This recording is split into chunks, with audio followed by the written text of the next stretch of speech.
Good evening to you all. So, welcome to another video where we are continuing our previous topic, which we had discussed in the previous video, which was about the basic feature of any federal system, and we had also compared it with a unitary system. So, if you want to study about the feature of federation or any unitary system, then you can watch that video in our playlist.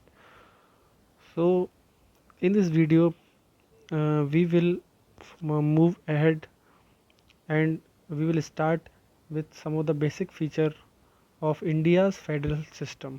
That what are the unique feature of India's federal system? So before solving this question number 6, we will discuss this. So coming to the federal feature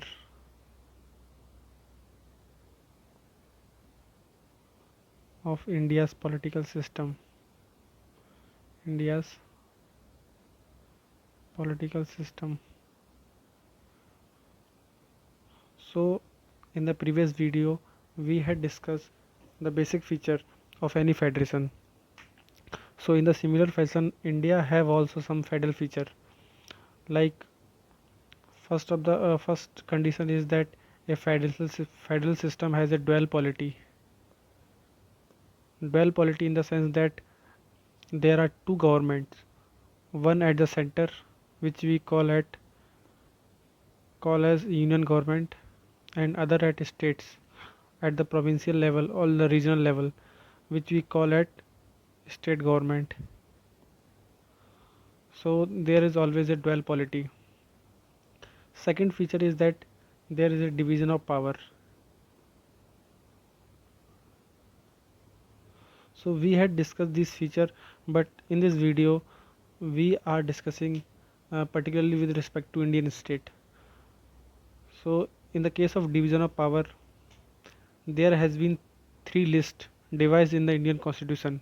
First is the central list, state list, and uh, third one is the concurrent list. So there is a clear cut division between the power of the center and the state. Like in India, central list contain about 100 items, state list contain about 61 items, and this concurrent list contain almost 52 items. So we will discuss more about these lists, but for your basic information, the central list has is in the jurisdiction of the central government. State list is in the jurisdiction of state government, and this concurrent list has a common jurisdiction of state and center. In the sense that both center and state government has power with respect to the concurrent list.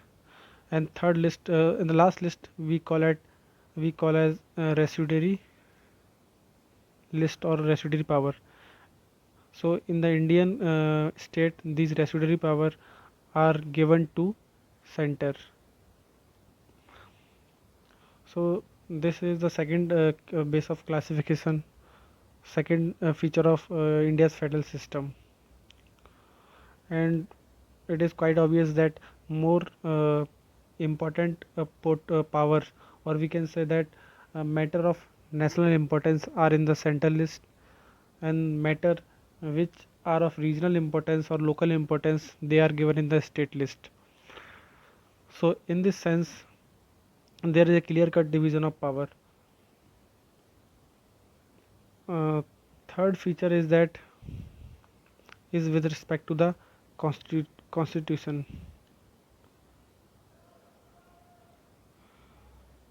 Constitution, it is a written constitution. First of all, why written constitution? Written, it has been written because there must not be any misunderstanding between the division of power. So basically it specify the area of operation, areas of operation. and in that sense it also avoid any misunderstanding about the power division, avoid avoid misunderstanding between center and state. So that's why it is a written constitution. Second feature about the constitution is that there is a supremacy of constitution. Supremacy of constitution. Supremacy in the sense that the laws made by state or center, laws made by center and state must conform to constitutional provisions. So they should not violate the constitutional provision, otherwise there is a judiciary which can intervene. And uh, written constitution and the supremacy of constitution also maintain, I told you that it also maintain the jurisdiction of center and state. Jurisdiction is clearly prescribed.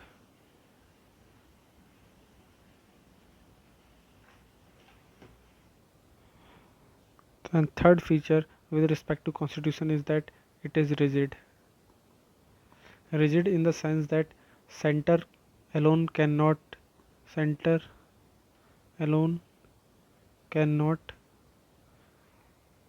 amend provision of constitution,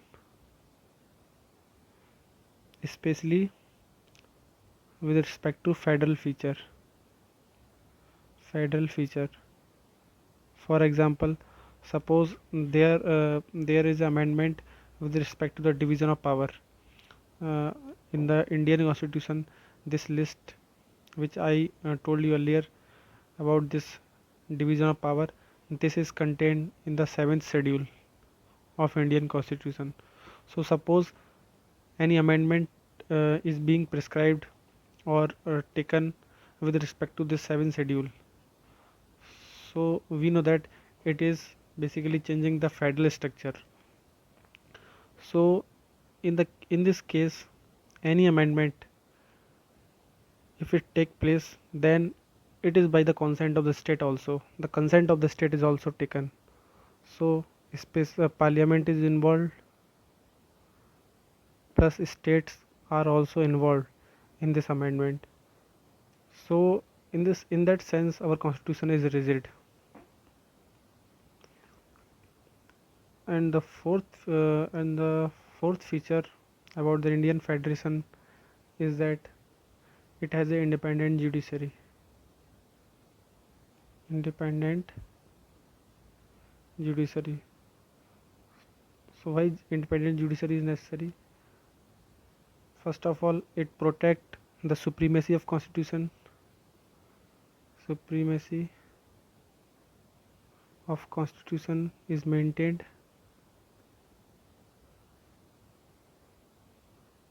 because if there is no independent judiciary, then center or state government can violate the constitutional provision.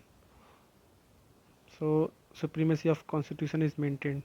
Second thing is that it act as an empire. Suppose any dispute take place between the center and state, and who will arbitrate it? So it settle the dispute between center and state. Settle dispute between center and states. So this is the feature of independent judiciary. And how this independence is maintained? This independence is so this independence of judiciary is maintained through like feature which are given in the constitution with respect to the judges. Like there is a security of tenure, they cannot be removed, judges cannot be removed at the pleasure of president or the central government. They have a fixed service condition, they cannot be changed when they are sitting on the post. Fixed service condition. So we will discuss how this independence is maintained once we discuss the chapter of Supreme Court. But as of now, you must understand that there is a independent judiciary in India, which is being devised in the constitution, and how this independence, how this judiciary helps in maintaining that federal feature. First, in maintaining the supremacy of constitution. Second, by settling the dispute between center and state if it arises. And the last feature, which is related to the India's federal system, is bicameralism. So we had discussed this feature, but we are discussing here particularly with respect to the Indian state. Bicameralism means two houses. So Indian constitution basically divides two houses, Lok Sabha and Raj Sabha. So what is the purpose of creating this Raj Sabha? So we know that Raj Sabha is also known as the Council of State.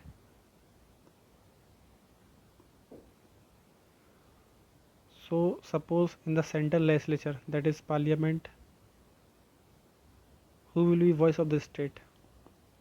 Because in this Lok Sabha, people elect some of the representative of the states from the various state, and they are basically the voice of people.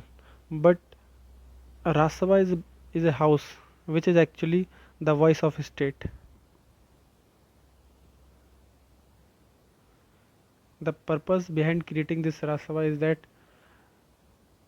it maintain federal equilibrium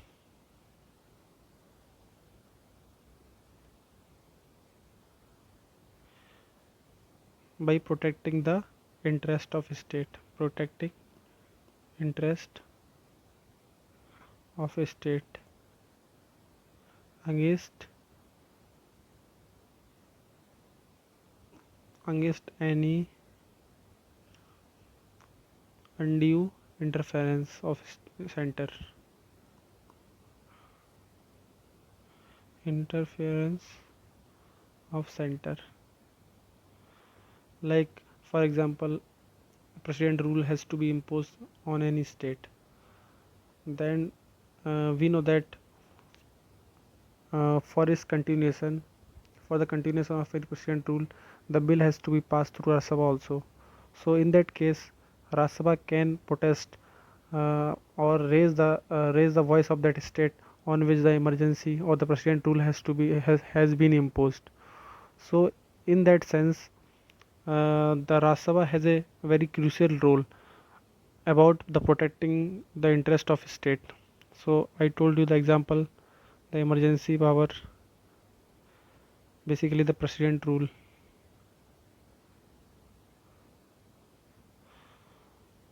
So these are the feature with respect to the federal system of India. So they are the these are the feature which we had discussed in the earlier video also. But in this video we had discussed only with respect to the Indian state. Now, before solving that question, we must also understand that what are the unitary feature of Indian constitution, because India's federation has been called as a federal system with centralizing tendency, federal system with some unitary feature, or we can say with some unitary feature. It is not a true federal system because our federal system is not based on the American Constitution or American model,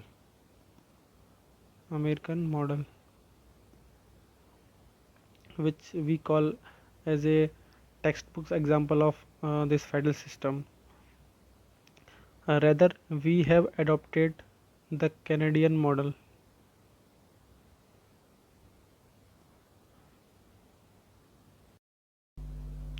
So, what are the features of Canadian model? First of all, its formation, how it was formed. So it is very different from the American model in the way of its formation, because it was an example of, we can say that, holding together federation, holding together federation, or we also call it as disintegration. In this type of federation, what happens that a big unitary state is disintegrated into smaller provinces. The basic purpose behind creating these smaller provinces is that administrative efficiency, regional autonomy, so that these smaller provinces can solve their local problem at their own. Regional uh, autonomy. While the American way of formation was is called as this coming together federation, where the weaker state come together to form a strong union to fight against a common enemy. So it was in this way different from the American model. The second thing which differentiate this Canadian model from the American model is that the preference in using term union in place of federation. So in the Canadian system, this word union, though it is called a federation, but the word union has been used in place of federation. And in Indian sense also, in the Indian context also, the word union has been used in place of federation. And the B.R. Ambedkar, the mm, chairman of the drafting committee of the constitution, explained the reason behind this word union in place of federation. So, for example, for your information, Article 1 says that India, that is Bharat, shall be a union of state. Though we are a federation, but this word has not been used. It has been said that India, that is Bharat, shall be a union of state. And why this word was used? So B.R. Ambedkar explained the reason behind it. As we know that our India constantly faced a threat of secession. It means that there were demand for separation of state from India, separation of states. Like there has been a demand of Khalistan. There has been demand in the northeast also. So to avoid this threat, states were not given right to secede from the union. So this word union has been used in place of federation, because in a true federal system, which is not present in the present modern world, but in a true federation, the state can secede from the union. So to avoid this fear, because we had faced in 1947 a partition, and so this was the fear. That's why the word union has been placed in place of federation. So legally, not any state can secede from the union. So this was the second characteristic which has a similarity with Indian and the Canadian model, and is very different from the American model. The third thing was that the centralizing tendency.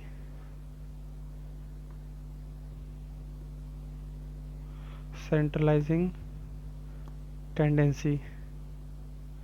It means that the union has been given more power. Union has been given more power in comparison to provinces. So they have been made much more powerful. In case any crisis arises, the union can take charge. Like in case of any emergency, India become a unitary state in the case of emergency. So this safeguard has been added uh, uh, in the view that India has faced many secessionist tendencies in the past. So these are the three characteristics which differentiate Canadian model, and with its similarity with the Indian model and its different we can say characteristic in comparison to the American model. So these are the three we can say that characteristic which we have adopted from the Canadian model. So uh, so now we will understand that what are those unitary feature. Like I said that Canadian model has a centralizing tendency, and we have adopted this centralizing tendency model from the Canadian constitution.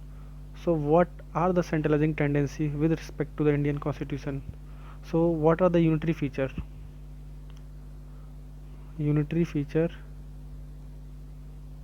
though we are a federal state, but I told you that India is called a federal system with centralizing tendency.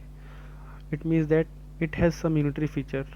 So what are those unitary feature? Unitary feature of Indian constitution. So one by one we will understand that what are those feature. So what are the unitary feature of Indian constitution? Unitary feature in the sense that the feature which make the central government much more powerful in comparison to the provinces. So I will discuss some of the important feature. Like first important feature is that center has been made strong.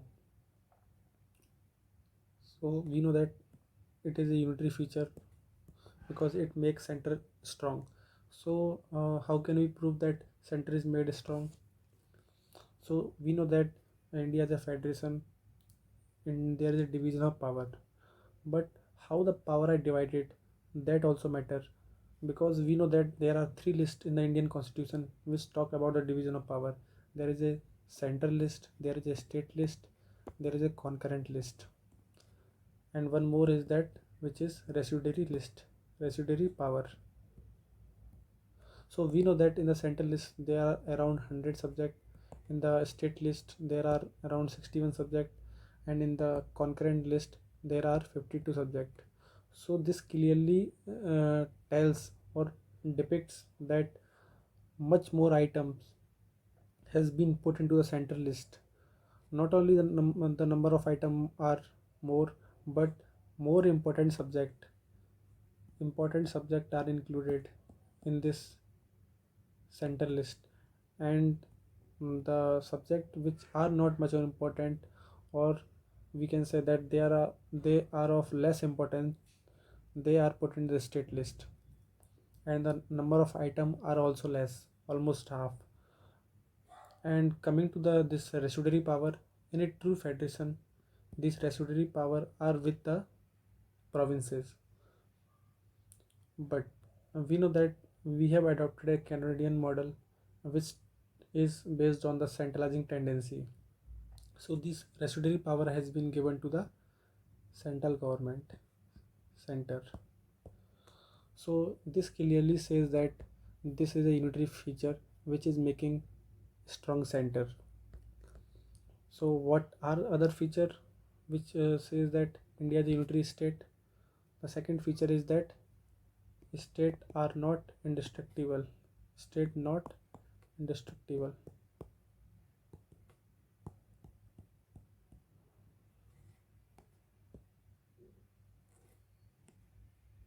The meaning of this statement is that center can change. If we had read some of the articles, then Article 3 says that the central government, that is parliament, the parliament can alone change the area of a state, the name of any state. It can change the boundaries of any state.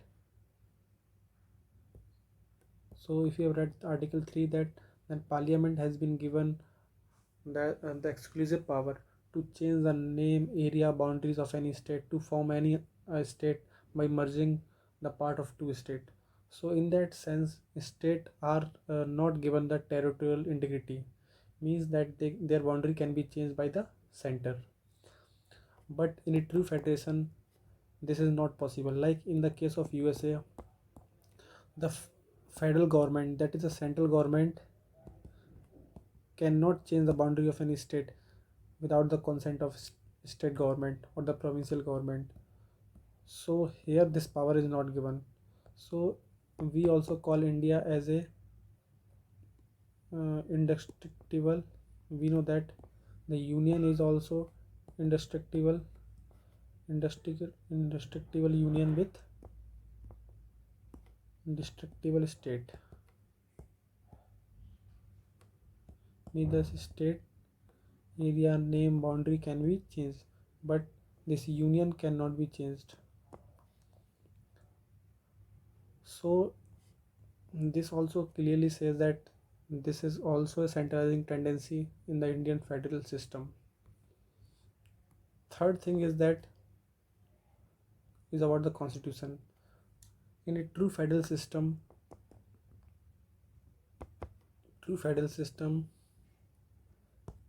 state have separate constitution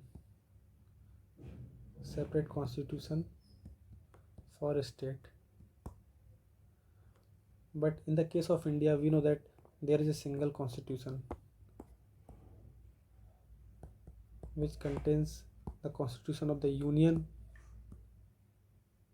and the state also. So this is not a, basically we can say that it a federal feature. This is a unitary feature. The fourth thing is that the flexibility of constitution.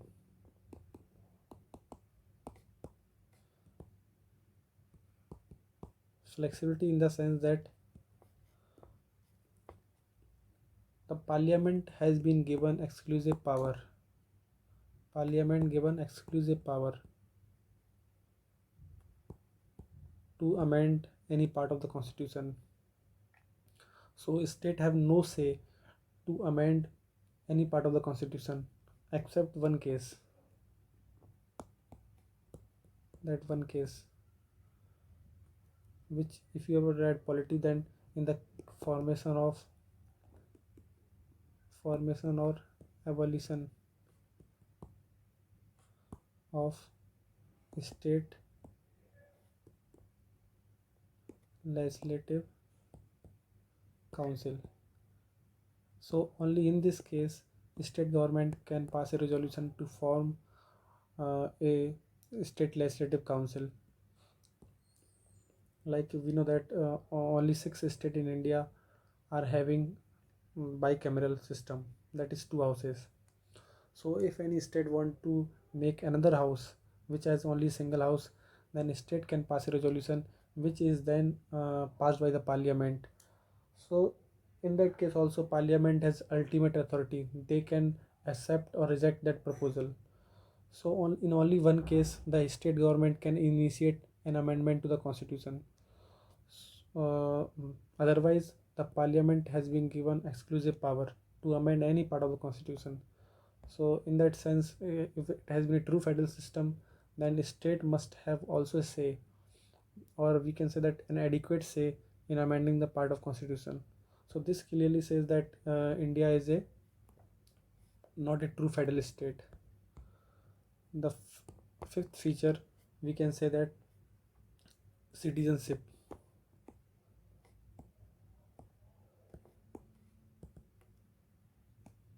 So in the case of India, we have a single citizenship. But if we have been a true federal system, then there had been a concept of dual citizenship, like in USA. So in USA, suppose there is a state called Texas. So you are a citizen of that is province also, and you are a citizen of federal government also, that central government. So there are two type of citizenship which are provided in a true federal system, but in India we are given only a single citizenship. We can't say that we are at the same time citizen of UP or citizen of India. We only say that we are Indian citizen. So in that sense we are not a true federal system. Next thing is that emergency provision, which makes or which proves that India is not a true federal. So this emergency provision, so in this emergency provision, we know that there are three type of emergency: national emergency, that president rule is there, which we call it a state emergency, and there is third emergency, that is financial emergency. So in these type of situation, the central government becomes more powerful.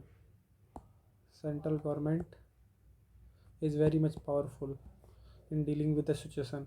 So we also say sometimes that India become a unitary state without any formal amendment to the constitution in the case of emergency.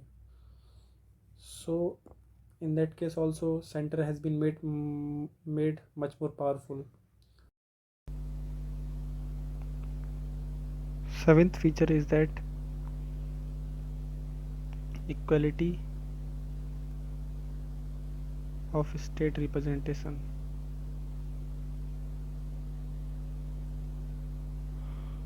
So we know that Rajya Sabha is the voice of state, and in the Rajya Sabha, uh, the representation of state varies from state to state. Like in the case of a smaller state, there are very few seats reserved in the Rajya Sabha, and for the bigger state, there are larger number of seats in the Rajya Sabha. So in this case, we know that we can say that state in a true federal system, each state must be given equal importance. But in the case of India, smaller states are not given due representation in comparison to the large state, and uh, moreover, UTs, some of the UTs are not even given the representation in the Rajya Sabha. Only Delhi and Pondicherry has been given this representation. And in the coming time, the Jammu Kashmir, the newly formed Union Territory of Jammu Kashmir, will also be given representation. So UTs are not given representation in the Rajya Sabha. So and we know that in a federal system, each state must be treated equally. So this is against the principle of true federation. The next feature is that integrated judiciary.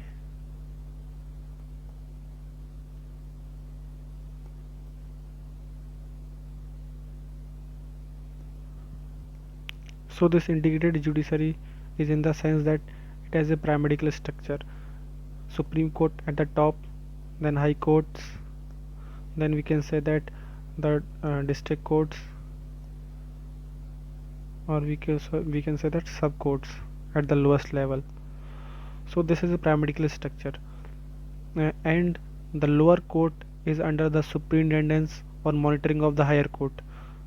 So in the case of district court, is in the superintendence of High Court, and High Court is in the superintendence of Supreme Court. So there is a single system, and this single system enforces uh, both laws, whether they are state laws or they are central laws. While in the case of true federation, like in the case of USA, it is not also a true federation, but it is a it is a textbook example of this federation. So in the case of USA, the central, or we can say that federal laws, central laws are enforced by federal courts,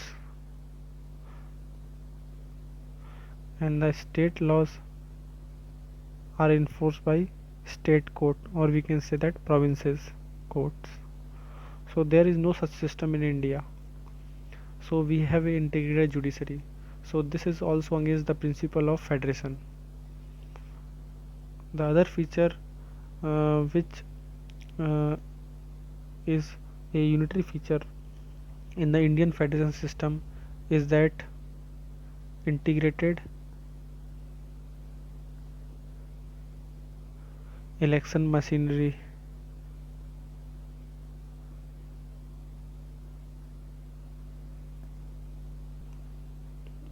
So in this integrated machinery, which is we know that election commission in India, election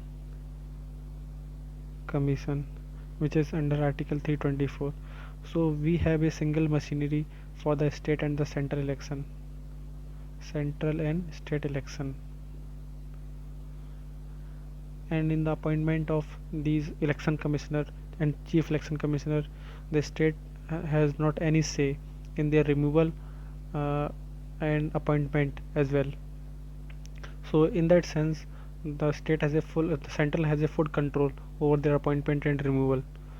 So there can be any biasness. So this is also against the principle of federalism. The 10th feature is that uh, there is a concept of all India service, which is under article 312. So in the case of all India service, there are three all India service: IES, IPS, and Indian Forest Service. So this IES, IPS, and Indian Forest Service. So these are three all India service. So they are under the direct control of the center, and they serve in the state at the top positions in the various states. So this is also against the principle of federalism because they are basically appointed by the uh, they are appointed, though they are appointed by the state government, but basically their full control is of the center. So they can we can say that affect the functioning of the state government. So this is also against the principle of federation. Other is that integrated audit machinery.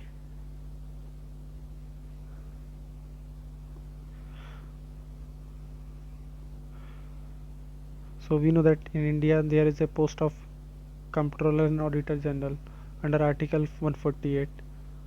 So this Comptroller and Auditor General not only audit the account of state government, central government, but also the state. So central and state both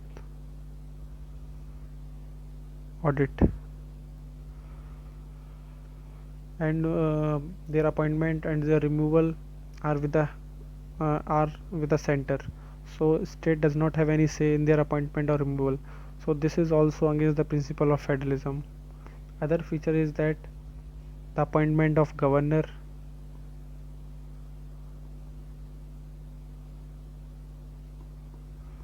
This is under article 155. So governor, we know that they are appointed by the president, and they are also called the agent of center. So if you have been reading newspaper, then you must have come across article where there is a conflicting situation between the elected chief minister and the governor, like in the case of Tamil Nadu over uh, over the need bill. So there are instances where there has been conflicting situation between the both positions. So as they are the agent of center, they can do biasness, or they can act as an obstacle in the functioning of the state government. So in that sense, it is also against the principle of federalism, where the center is intervening in the functioning of the state government. The 13th feature is that veto over state bills.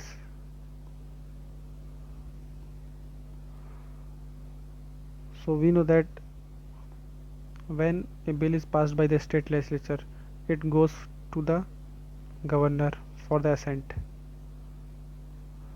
So in some cases the governor reserve the will for the assent of president, for the consideration of the president. So in this way the central government is intervening in the functioning of the state government, because we know that the president act on the aid and advice of prime minister and council minister, that is central government. So this president uh, power is actually exercised by the central government. So in a way the central government can put a hurdle in the state government functioning. So this is also the case where the center has been given much more power. And the last feature, which is a unitary feature in the Indian federal system, is that parliamentary authority over state subject. Parliamentary authority over state subject in the state list. So there are five situations which we will read in much more detail when we will discuss the center state relation. So I will tell you briefly. There are some articles: article 249, article 250, article 252, 253 and 356. So this is about uh, when the Rajya Sabha passes a resolution that it is in the interest of nation to make uh, a law on the state subject. So then this provision is used. It is in the case of emergency. We know that in the case of emergency the parliament is given power to legislate on the state subject, and this is basically when two or more state passes a bill to make a law on the state subject, then the parliament is given power.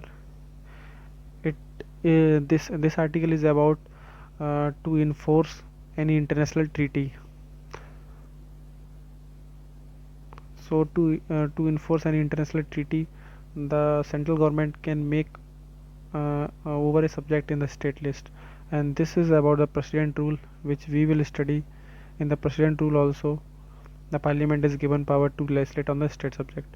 So these are 14 situations which clearly says that India is a federation with centralizing tendency, and which is a model which has been adopted from the Canadian constitution. So uh, it clearly says that India is a federation with centralizing tendency. So now we have completed all the important concept with regard to this federal system, and particularly with respect to the Indian federal system. So now we can easily solve that question.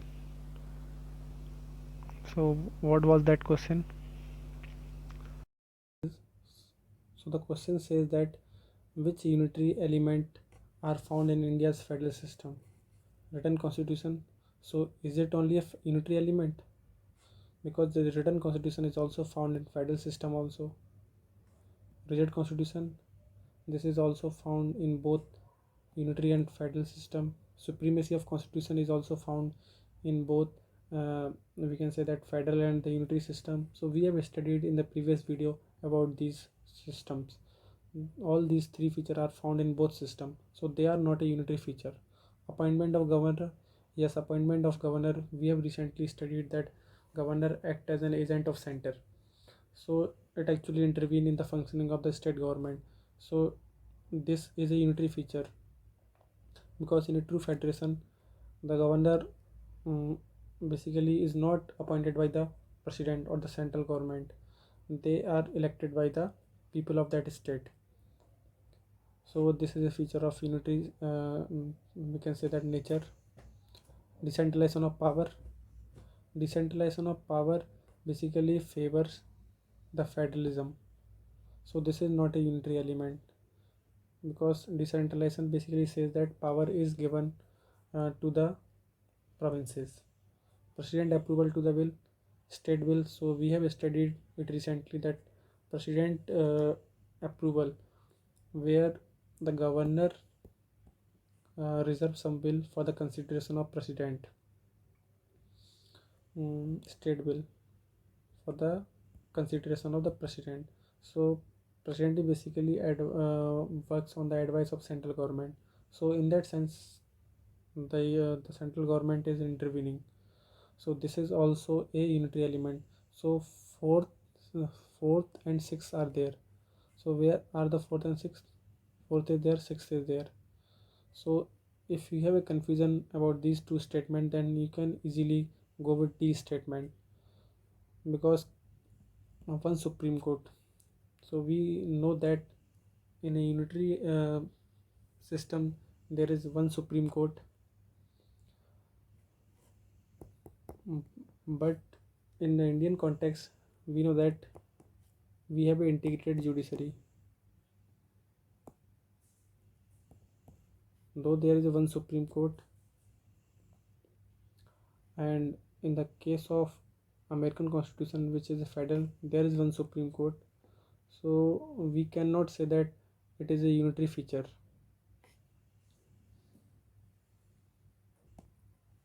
So you can go with this statement, this D option, because constitutional crisis. I think this must be talking about this state emergency in the case of president rule. So this may be the interpretation of this word constitutional crisis. So by eliminating or by choosing the correct option, we can go with this D option. So D is the right answer. So now, as we have completed on this whole concept of this federation, why India is a federation with centralized tendency, so now you can easily solve this question. So we will not waste much time by going into details of this, because we have discussed it at length.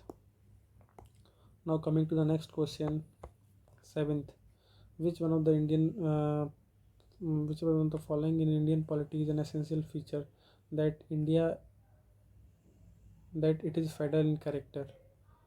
The independence of judiciary is safeguarded. Union legislature has elected representative. So when you read any statement, then quickly it should come into your mind that what are the federal feature of any state, and particularly with respect to India. So we know that independence of judiciary is one of the vital feature of any federal system. So independence of judiciary. So in the one go, this statement can be true.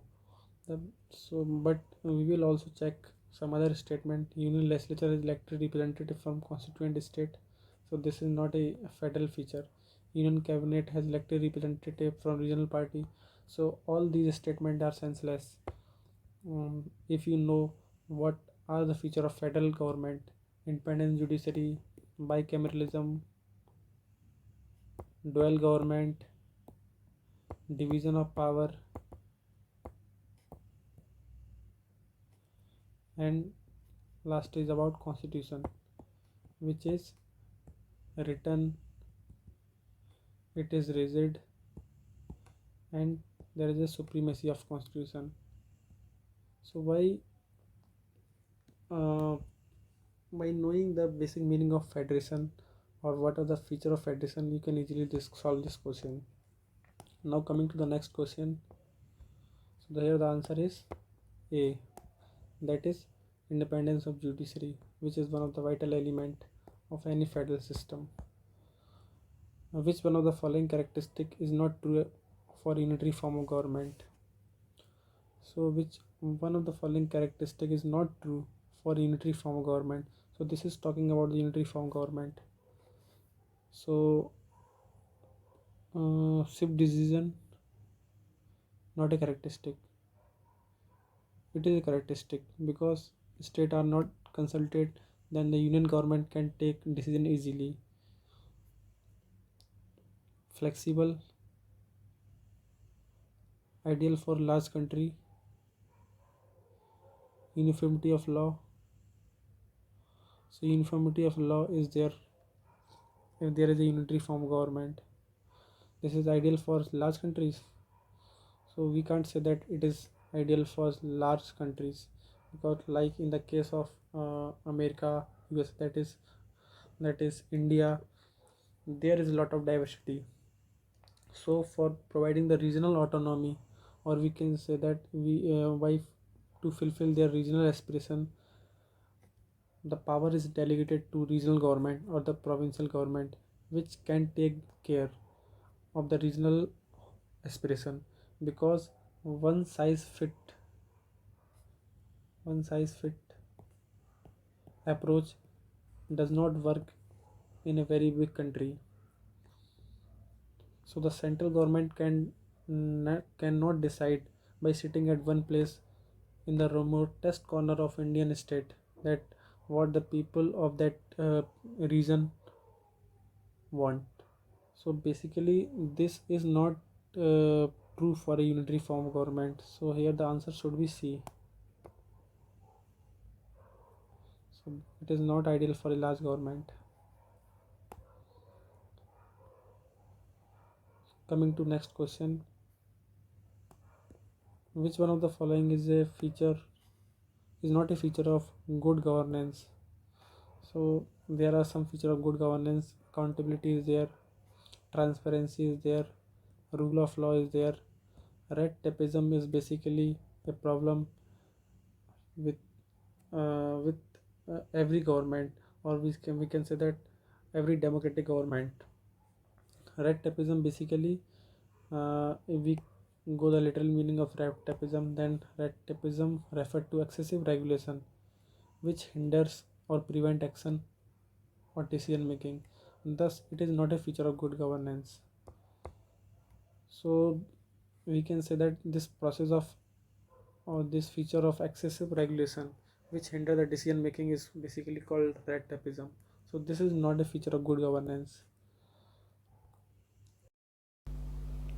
Coming to the next question, which one of the following is not the feature of Indian Constitution? We have a parliamentary form of government. We have studied. Do we have a presidential form of government? No. This is opposite to the parliamentary form of government. Independence of judiciary. We know that it is a basic feature of federalism, and we have a independence of judiciary. We have a federal government. That is also true. So the answer is not the feature. So presidential government is not a feature of Indian Constitution. So the answer is B. So I think we must stop here, because we have studied the feature also, and we have tried to solve some question. So this video uh, is going long. So in the coming video, I will try to solve as much question as possible. So as of now, thank you and have a nice day.